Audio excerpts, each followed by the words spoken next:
Welcome to the May 1st, 2024 edition of Pesto Comics Audio Edition. Welcome to convention season. A busy con schedule coming up this year, plus announcing Big Smoke Pulp.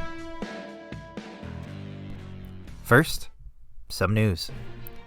Crazy Latte Thing Called Love will be launching on Kickstarter Wednesday, May 15th at 8 a.m. Eastern Time. If you haven't hit notify on the campaign page yet, there's still time. We'll have early bird deals until the end of Friday, May 17th, that include deep discounts on already discounted bundles and early backer rewards that every pledge level will receive as long as they get in before the deadline. The first couple days are make or break on Kickstarter, so we're really hoping to launch strong this outing. I'll be sharing a lot more on my socials as we get closer to launch, and I'll be highlighting everything that's available right here in this newsletter on launch day. Tell your friends, your cat, your mom, and your ex-lovers. Get them to back the campaign day one so we can get Kickstarter's attention and make this another project we love.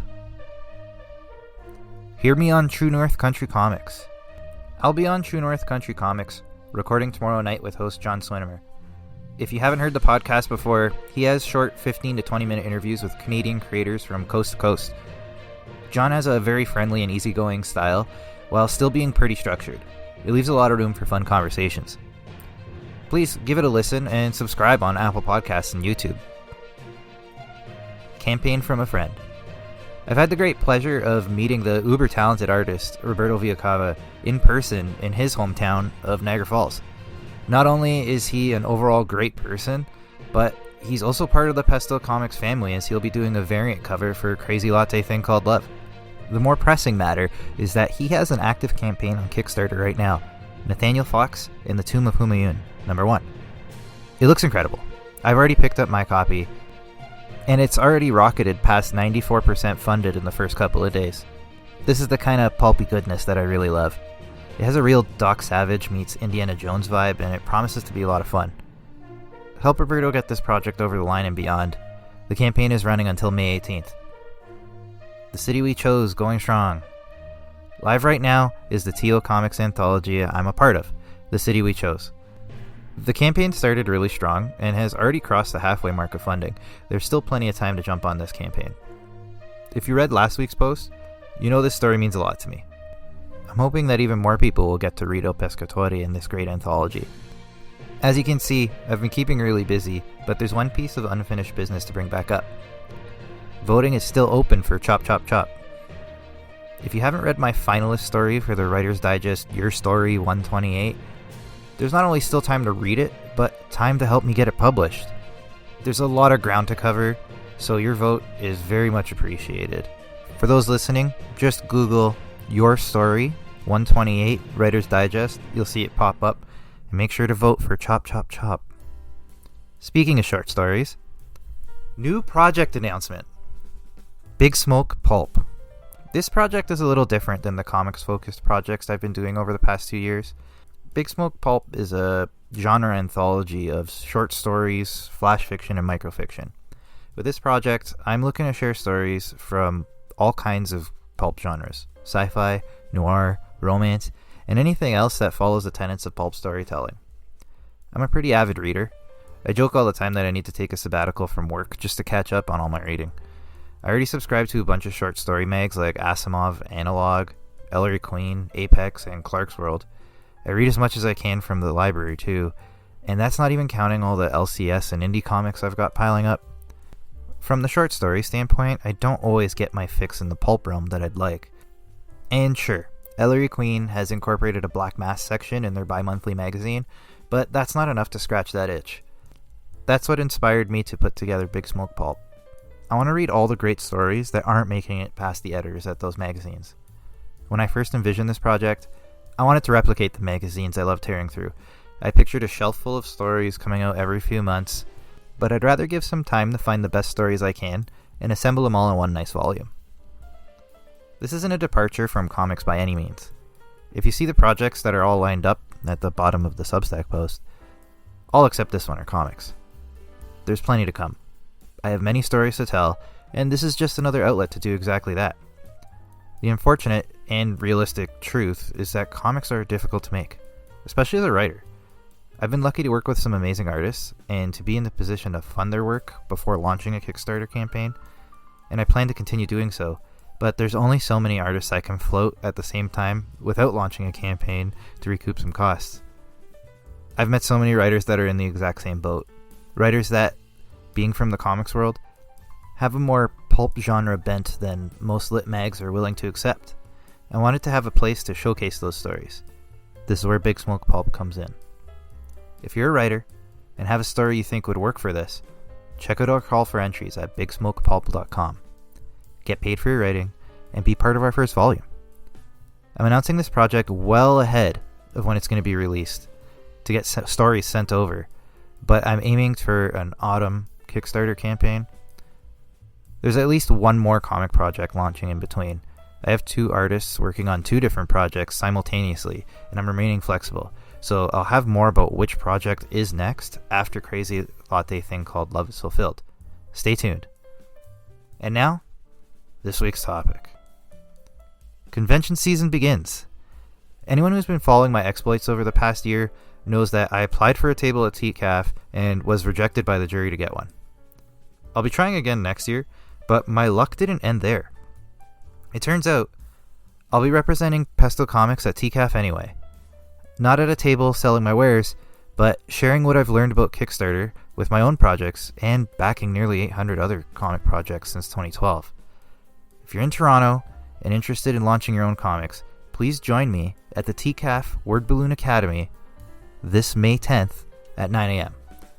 It's an invaluable day of interesting panels from a variety of speakers, all focused on independent comic creators. But for the more traditional appearances, which cons am I tabling at? Niagara Falls Comic Con, June 7th to 9th. Niagara Falls and Hamilton, Ontario are tied as my home away from home. I've spent an inordinate amount of time in these cities, so I jumped at the chance to get a table at Niagara Falls Comic Con. It's a pretty decent sized event and gets a number of different kinds of guests, so there will be lots of new audiences available to meet. I'll have my longtime friend Dana Hennessy tabling along with me, and he's spinning up a TTRPG social service hybrid dice development. Plus, there'll be friends like the aforementioned Roberto Villacava who will be tabling as well. VonCon, August 10th. I was too late to join in on the fun in VonCon last year, but it looks like one of those old school cons, really focused and built around the fandoms rather than corporate sponsors handing out Amazon Prime bags. Should be a good show. Hamilton Comic Con, September 21st and 22nd. There's an asterisk put next to this con. In moving venues, applicants to Artist Alley have been put on a wait list while they figure out how much space they actually have. I've mentioned Hamilton, along with Niagara Falls, is my second home. I've spent years of my life in the city, for work and for play, and getting to be a part of the festivities in the Hammer would mean the world to me. Let's hope I'm getting a table. Thought Bubble, November 16th and 17th. Thought Bubble was a big swing for me, and it worked. I'll be tabling overseas, along with some of the coolest creators I've met online. It'll be a real treat to meet them all in person and see how they do things across the pond. This one is very much circled on my calendar. The way the new Brexited visa rules work, I may just be handing out freebies and driving locals to pestocomics.com, which I'm working on a refresh of and should be up soon. But it'll still be worth it just to meet everybody. And a note, if any non-UK folks have some good advice about this, I'm all ears. Leave a comment, message me, email me. Let me know how this all works if you're a non-UK resident and have tabled over there. Back to it. It feels like a packed schedule, but I'd love to do more Canadian shows. Winnipeg, Quebec City, Montreal, Vancouver, Calgary, all possible. Though those first 3 are still doable in 2024. Maybe next year I'll try some more Canadian locales. I visited all those cities to watch hockey, except Quebec City obviously, but hopefully the NHL comes to their senses in that market. And I'd love to see their comic scenes. Some plans to be made, for sure.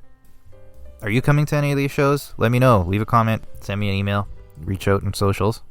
Tell me where I could find you. If that con schedule wasn't crowded enough, I also bought tickets to some shows these years. Find me walking around as a fan. The Toronto Indie Author Conference, TIAC. If Big Smoke Pulp didn't give it away, I've been looking to dip my toe back into the literary side of things. This conference should really get that motor running. Just 1 week before TCAF, the Toronto Indie Authors Conference is a newer, smaller conference focused on indie publishing for fiction and nonfiction authors. I think I'll be bringing something different, being more comics focused, but I'm looking to be a sponge and learn as much as I can from these great creators. Fan Expo Canada, August 22nd to 25th. I've been going to Fan Expo Canada for what feels like forever. It was barely a third of what it is today when I first went, and it's similar to the size of March's Toronto Comic Con. And this is the show in Canada. It's always a blast. Not as many comic guests have made the trip in the past 2 years, but here's hoping it recaptures some of that former glory this time out. San Diego Comic Con. The big one. I've never been to SDCC before, and this is a big bucket list item for me. I managed to get the less popular tickets this time out, Thursday and Sunday, and had a hotel until they canceled it on me once the prices started to skyrocket. Nonetheless, I'm very excited to take in everything this year, and meet a lot of the people I've been talking to online. A lot to take in this year. I don't like to paint myself as an introvert or an extrovert. I change depending on the scenario. Depends on the crowd and how I'm feeling that particular day. Getting into comics, I found a whole bunch of like-minded, friendly people that have made it so easy to put myself out there.